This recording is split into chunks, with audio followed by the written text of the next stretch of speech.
नमस्कार विद्यार्थी मित्रांनो, तुमचं पुन्हा एकदा स्वागत आहे आपल्या YouTube चॅनलमध्ये.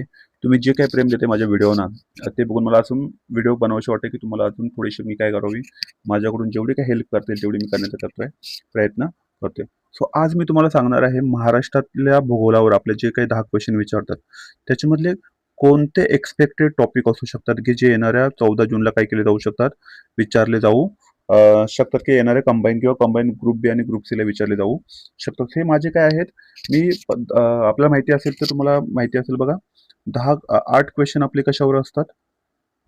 8 क्वेश्चन महाराष्ट्र जॉग्राफीवर असतात आणि 2 क्वेश्चन कशावर असतात तर इंडियन जॉग्राफीवर असतात. सो मी इथून 5 क्वेश्चन एक्सपेक्टेड करतोय, की इथून 5 टॉपिक मी तुम्हाला देणार आहे आणि इथून 15 टॉपिक देणार आहे.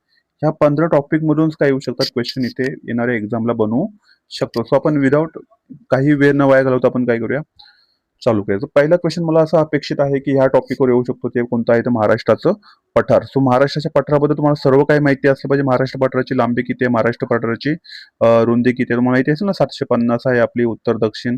ओके, सॉरी पूर्व पश्चिम. उत्तर दक्षिण विचारले तर 700 आहे. कोणत्या खडकाने बनलेला आहे तर बेसॉल्ट खडकाने बनलेला आहे. किती भाग व्यापतो आपल्या महाराष्ट्राचा तर 90% भाग व्यापतो.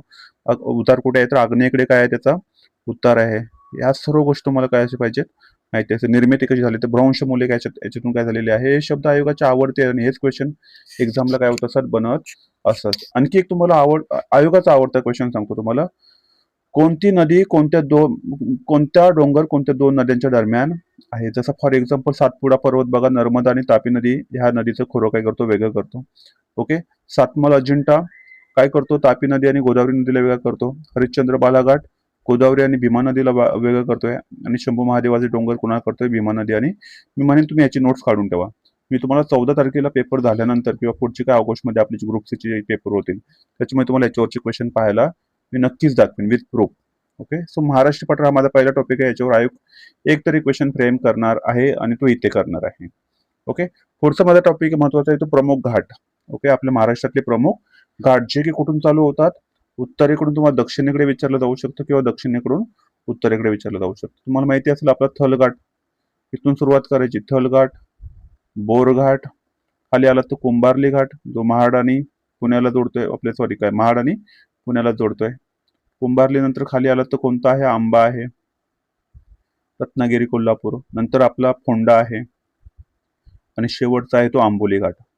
सो ऍटलिस्ट हे आपलं घाट आपल्याला उत्तर कुठून उत्तरेकडून दक्षिणेकडे माहिती असलेच पाहिजे. त्याच्यावर क्वेश्चन फ्रेम होणार आहे. मी लक्षात सांगा, मी खरं सांगतो तुम्हाला. थलघाट, बोरघाट, तामणी घाट, वरंद घाट, अंबा घाट, फोंडा घाट आणि आंबोली घाट याच्यावर क्वेश्चन बनवणार आहे. हा माझा दुसरा टॉपिक आहे. तिसरा टॉपिक बघूया आपण. तापी नदी. नद्यांमध्ये एक क्वेश्चन असतोच असतो त्यातली, म्हणजे मी ह्या वर्षी तुम्हाला विचारतोय कोणती नदी असेल. तापी नदी यावर क्वेश्चन विचारला जाऊ शकतो. तापी नदीचा उगम कुठे होतो, मुलताईमध्ये. ओके, ते म्हणजे तुम्हाला ती सर्व गोष्टी माहिती असली पाहिजे. तापी तिच्या उजव्या किनाऱ्यावरच्या नद्या कोणत्या आहेत, डाव्या किनाऱ्यावरच्या नद्या कोणत्या आहेत. ओके, त्यांच्या उपनद्या कोणत्या आहेत एवढी पण तुम्हाला माहिती असली पाहिजे. ओके, सो हे तुम्ही करून ठेवा. तापी नदीवर एक क्वेश्चन ह्या वर्षी असणारच आहे. 724 किलोमीटर महाराष्ट्र, 208 किती राज्यातून वाहते तर 3 राज्यातून वाहते. ओके, आणि आपल्या कोणत्या जिल्ह्यातून तर जळगाव, धुळे आणि नंदुरबार हिला खानदेश कन्या सुद्धा म्हटलं जातं. कोणत्या नदीला, तापी नदीला. सो ह्या सर्व गोष्टी मी तिच्या पांजरा, बुराई, ओके, आपली पूर्णा हे तिच्या काय आहेत महत्वाच्या उपनद्या आहेत. सो तापी नदी ह्याच्यावर एक क्वेश्चन विचारला जाऊ शकतो. प्रमुख संगम स्थळ आपल्या महाराष्ट्रातल्या काही महत्वाची काय आहे संगम स्थळे, जसं की आपला सातारा माहिती असेल प्रीती संगम म्हटलं जातं. गोदावरी, प्रवरा, टोके, चांगदेव, नरसोबाची वाडी, शिवणी, गडचिरोली. अजून एक तुम्ही काही नावं लक्षात ठेवा. कोणती, आपलं चपराला. ओके, चपराला, सिरोंचा, घुग्गुस. घुग्गुस कुठे, वर्धा आणि पैनगंगा. घुग्गुस आहे. चांगदेव तर आपण बघितलेलं आहे. ओके, मुडावत लक्षात ठेवा. मुडावत हे महत्वाचे काय संगम स्थळ याच्यावर एक तुम्हाला क्वेश्चन बनवणार आहे डोळ्या लावण्यासाठी. पुढे जाऊया. पाचवा महत्वाचा टॉपिक, महत्वाचे अभयारण्य. आपल्या महाराष्ट्रामध्ये 50 पेक्षा जास्त काय आहेत वाईल्ड लाईफ सँक्च्युअरी आहेत. त्याच्या जोड्या लावायला तुम्हाला क्वेश्चन विचारला जाऊ शकतो. आपली महत्वाची काय आहेत तर काही 6 आपली 6च आहेत ना, 6 नॅशनल पार्क आहेत बघा. आणि 52 50 प्लस 52 ऍक्च्युली तो आकडा काय आहेत वाईल्ड लाईफ सँक्च्युअरीज. लक्षात ठेवा. कोणकोणते विचारलं जाऊ शकतो मी त्याची नावं लिहितो इकडे. यावल, रेहुकुरी, मालढोक, फणसाड, फणसाड. ओके. अशी काही महत्वाची नरनाला. अजून आपलं एडिशी रामलिंग, एडिशी रामलिंग. असे काही महत्वाचे अभयारण्य तुम्हाला एक्झामला नक्की जोड्या लावायला क्वेश्चनला असू होऊ शकतात. तुम्ही सो याचा अभयारण्याचा अभ्यास करून ठेवा. पुढे महत्वाचं आहे लोकसंख्यावर 2 क्वेश्चन मी सांगेल तुम्हाला. किती क्वेश्चन असणार आहेत? 2. ते कशा-कशावर? एकूण लोकसंख्या, घनतावर विचारेल. एक क्वेश्चन लिंग गुणोत्तर विचारतो. महाराष्ट्राचे लिंग गुणोत्तर किती आहे? 929, 365 आपली घनता आहे. साक्षरता 82.34. सर्वात जास्त लोकसंख्या कुठे आहे? तर ठाणे जिल्ह्यामध्ये. सर्वात कमी कुठे आहे? तर सिंधुदुर्ग. हे मी महत्वाचे पॉईंट तुमची रिव्हिजनच होऊन जाईल बघा. 2 क्वेश्चन आहेत तुम्हाला विचारेल. 2 क्वेश्चन लक्षात ठेवा. जास्त ग्रोथ रेट विचारलं. ग्रोथ रेट जास्त कुठे आहे? तर ठाण्यामध्ये. जास्त कुठे आहे? ठाण्यामध्ये. एक लक्षात ठेवा 36%. गरम पाण्याच्या झऱ्यावर आवडता क्वेश्चन आहे आयोगाचा. वज्रेश्वरी, अकलोली म्हणतात याला. गणेशपुरी, उनपदेव आणि सुपनदेव जळगाव, उन्हाळे रत्नागिरी, साव रायगड आणि कोपेश्वर यवतमाळ. असे काही महत्वाचे काय आहेत? गरम पाण्याचे झरे ज्याच्यावर क्वेश्चन बनवू शकतो. महत्वाचे धबधबे ठोसेघर, रंधा, आंबोली, मार्लेश्वर, सहस्त्रकुंड. अजून खूप सारे आहेत. म्हणजे दाबोसा पालघरमध्ये आहे. पांडवपुरी आहे. पुणे आहे, देवकुंड आहे. असे काही महत्वाचे आहेत. बिरा भिवपुरी. अशी काही महत्वाची काय आहेत? धबधबे. त्याची तुम्ही काय करा तर तयारी करून ठेवा, वाचून ठेवा. महाराष्ट्राच्या स्थान विस्तारावर क्वेश्चन राहू शकतो. ते पण अक्षरवृत्ती विस्तार आणि रेखावृत्ती विस्तार. उत्तर दक्षिण लांबी किती? पूर्व पश्चिम लांबी किती? एकूण किती %? महाराष्ट्राचा कितवा क्रमांक लागतो आपल्या भारतामध्ये? ओके. किती पर्सेंट आहे? तर 9.36% आहे. या सर्व गोष्टी तुम्हाला विचारल्या जाऊ शकतात. भारताच्या कुठे आहे? तर भारताच्या पश्चिम मध्यवर्ती भागामध्ये आहे आपला महाराष्ट्र. ओके.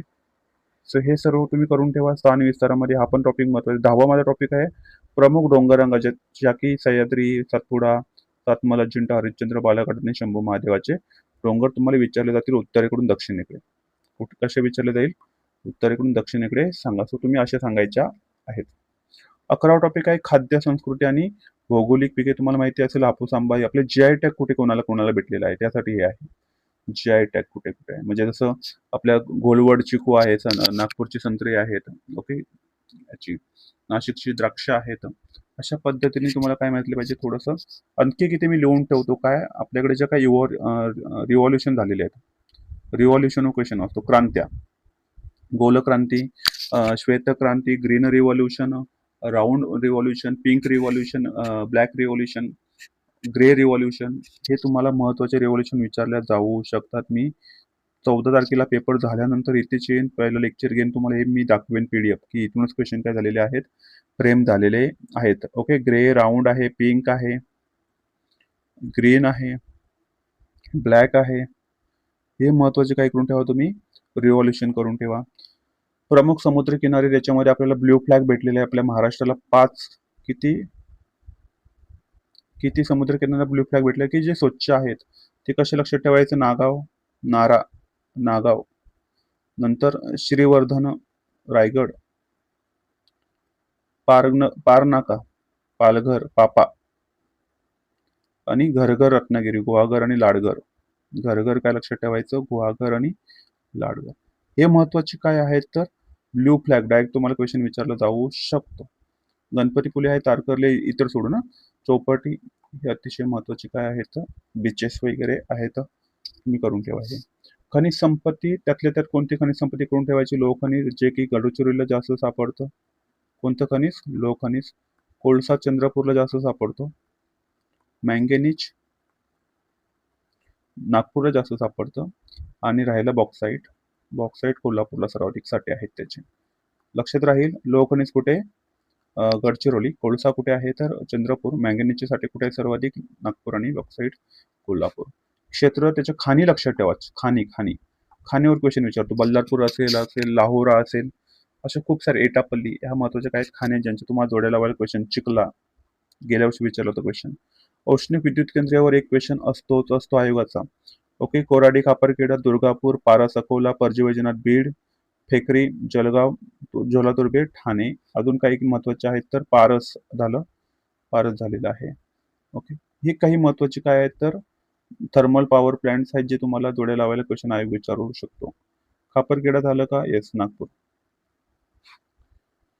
शेवटचा ह्याच्यामधला आहे स्थलांतरित शेती. महाराष्ट्रामध्ये आपल्या भारतामध्ये धूम शेती केली जाते नॉर्थ ईस्टला, आणि आपल्या महाराष्ट्रामध्ये पश्चिम घाटामध्ये केली जाते ती कुंबरी शेती. त्याला काय म्हणतात, आपली पेंडा सुद्धा म्हटलं जातं. आंध्र प्रदेशमध्ये आपला पोडो आहे. आपल्या मध्य प्रदेशमध्ये बेवार दह्या आहे. अशी काही महत्वाची काय आहेत तर महत्वाची आपण काय म्हणतो स्थलांतरित शेती. अजून एक महत्त्वाचा पॉईंट मिस करतोय मी, जलाशयांची नावं.